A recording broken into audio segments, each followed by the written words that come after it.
2 p.m. Productions. Wake up 52.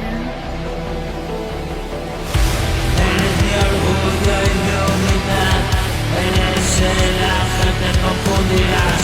Tienes la llave que abre el portal, tienes de una dimensión más allá.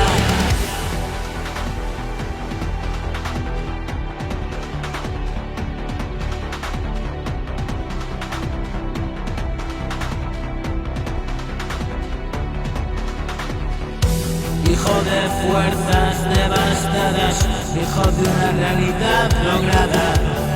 Con gran esfuerzo echándole agallas, hubimos muerto y renacer.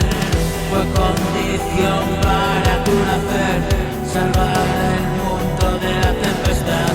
La tormenta se acerca y hay que resguardar las cosas viejas que valen más.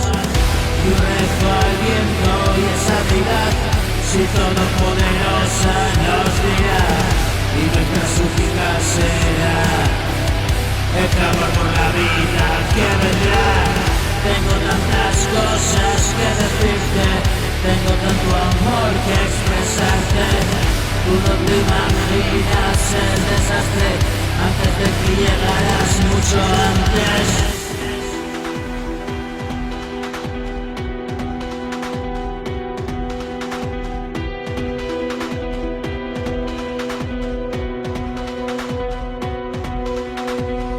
Mamá vivía en soledad, presa de un oscuro mar.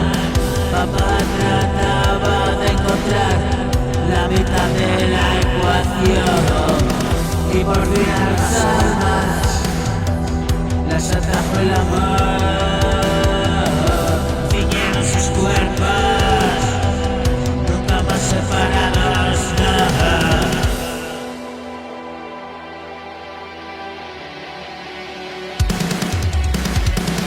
Eres mi orgullo y mi humildad, eres el ángel que confundirás. Tienes la llave que abre el portal, vienes de una dimensión más allá.